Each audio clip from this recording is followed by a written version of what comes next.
ये जानकारी सामने आ रही है ये जानकारी सामने आ रही है कि इसकी जो फ्लाइट है इसमें खराबी हो चुकी है, यानी कि टेक्निकल फॉल्ट एक बार फिर एयर इंडिया की फ्लाइट में सुनने को मिल रहा है। और ये जो विमान है हांगकांग से दिल्ली आ रहा था और इसी फ्लाइट में तकनीकी खराबी का शक, ये जानकारी सामने आ रही है।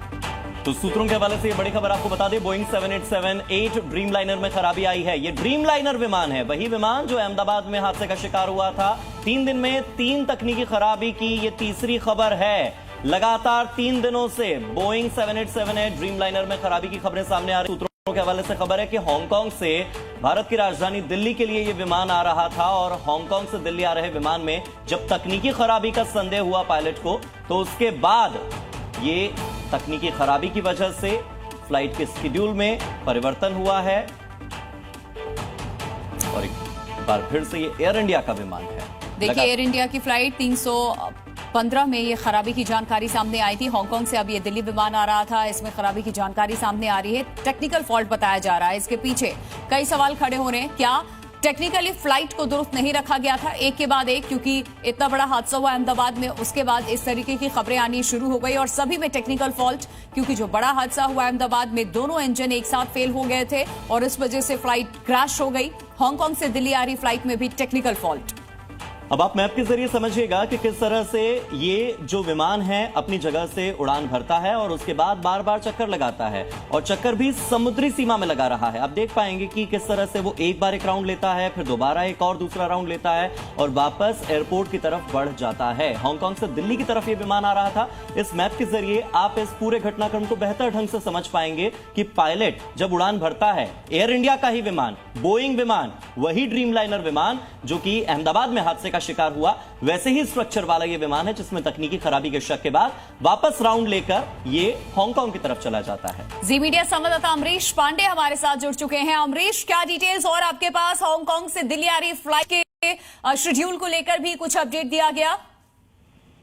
देखिए, हांगकांग से दिल्ली के लिए आज सी फ्लाइट AI-135 और इसको रास्ते में एक टेक्निकल ग्लिच का अंदेशा लगा और इस आशंका के बाद ATC को इन्फॉर्म किया। जो प्रोटोकॉल था उसके बाद जानकारी दी गई सारी एजेंसीज को और ये फैसला लिया गया कि वापस इसको ओरिजिनल स्टेशन यानी कि हांगकांग के लिए रवाना किया जाएगा और वहां जाकर विमान को फिर से चेक किया जाएगा। फिलहाल इसको रीशेड्यूल किया जाएगा, कब से दोबारा उड़ान भरेगी, ये एग्जैक्टली क्या दिक्कत है इसको लेकर अभी जानकारी होना बाकी है। लेकिन फिलहाल लोगों की सुरक्षा को ध्यान में रखते हुए विमान को वापस हांगकांग के लिए रवाना कर दिया गया है। ये विमान टेक ऑफ से लगभग 40 मिनट बाद इसको वापस हांगकांग के लिए रवाना किया गया था, यानी कि हवाई जहाज ने टेक ऑफ कर लिया था। 40 मिनट बाद इसको वापस हांगकांग के लिए भेजा गया है। अमरीश, क्या केवल ये संयोग है कि ये विमान भी एयर इंडिया का है? क्या ये संयोग है कि ये भी बोइंग विमान है और क्या ये भी संयोग है कि ये ड्रीमलाइनर विमान ही है?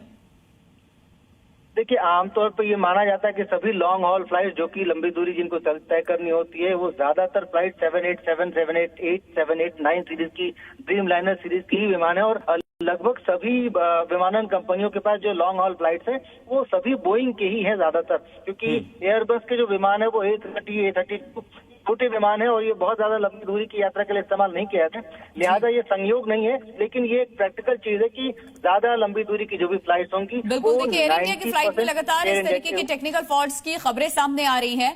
पैसेंजर्स के लिए क्या किसी तरीके की कोई सुविधा व्यवस्था, क्या शुरुआती ये डिटेल सामने आई है कि पैसेंजर्स के लिए क्या व्यवस्था अब की जा रही है? देखिए, पैसेंजर्स के लिए जो प्रोटोकॉल होता है उसके अनुसार जैसे ही विमान लैंड करेगा इनको डिसएम्बार्क किया जाएगा, उसके बाद विमान की जांच की जाएगी और तब तक जब तक कि अल्टरनेट फ्लाइट की व्यवस्था नहीं होती है, एयरपोर्ट पे इनके रहने खाने की सुविधा का ध्यान विमानन कंपनी करेगी और अगर ये विमान नहीं उड़ सकता अगले 5 घंटे के बाद तक तो एक अल्टरनेट अमरीश, ये फ्लाइट क्या वापस हांगकांग में सेफली लैंड हो चुकी है? जी हाँ, हांगकांग में फ्लाइट लैंड हो चुकी है।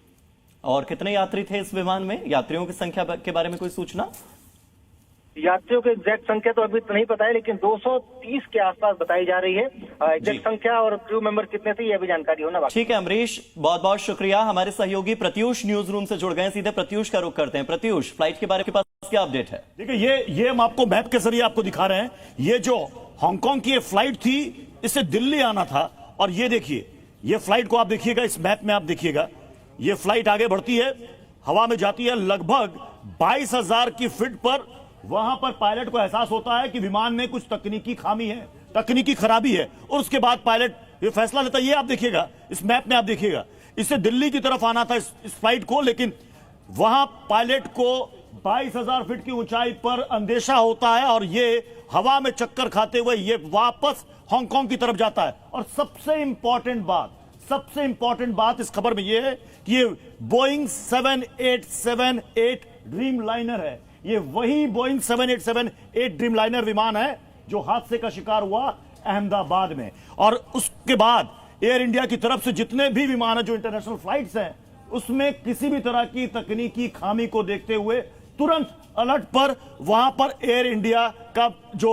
टेक्निकल सिस्टम है वो आ जाता है। पायलट को जैसे ही अंदेशा लगा कि कुछ खामी है, देखिए आप इस मैप में हम आपको फिर से दिखाना चाहेंगे। ये देखिए, आप देखिएगा, ये विमान हांगकांग से टेक ऑफ करता है। ये विमान हांगकांग से टेक ऑफ करता है, ये आगे की तरफ बढ़ता है। हम आपको दिखाएंगे, देखिए 17,150 फीट, 17,300 फीट और ये 22,000 फीट तक ऊपर जाता है। और उसके बाद आप देखिएगा फिर ये धीरे धीरे ये नीचे की तरफ आने लगता है। ये देखिए इसकी फीट की ऊंचाई घटने लगती है, यानी यहां पर आने के बाद ये यहीं से वापस यू टर्न ले लेता है ये विमान और हांगकांग में ये लैंड कर जाता है। अब देखना होगा कि विमान में आखिर क्या ऐसी तकनीकी खामी थी जिसकी वजह से पायलट को यह फैसला लेना पड़ा कि दिल्ली ना जाकर के वापस हांगकांग लौट जाया जाए। आपको बता दें कि इससे पहले भी आपको याद होगा 2 साल पहले 2023 में जब नई दिल्ली से हांगकांग की एक फ्लाइट जा रही थी, उसे भी इसी तरीके से वापस लौटना पड़ा था। एयर इंडिया के विमान को वापस लौटना पड़ा था और ये बोइंग 7878 ड्रीमलाइनर ये विमान इसे भी वापस लौटना पड़ा है। अब देखना है कि इसमें क्या तकनीकी खामी थी। प्रत्युष, एक बात और ये सवाल खड़े हो रहे हैं कि आए दिन बोइंग फ्लाइट्स में टेक्निकल फॉल्ट की जो खबरें सामने आ रही हैं, एक तय वक्त तक जो अब सॉफ्टवेयर्स हैं वो अब वहां पर काम करते हैं। अगर आपने वक्त से अपडेट नहीं किया तो टेक्निकल फॉल्ट आना लाजमी है। इन चीजों को क्या नजरअंदाज किया? पुरानी फ्लाइट्स हो चुकी हैं, रखरखाव नहीं है। दिया जाएगा, इस बात का जवाब सिविल एविएशन मिनिस्ट्री की तरफ से दिया जाएगा। इस बात का जवाब जो टेक्निकल टीम है वही दे पाएगी कि आखिर विमान में ऐसी क्या तकनीकी खामी थी कि पायलट को यह फैसला लेना पड़ा।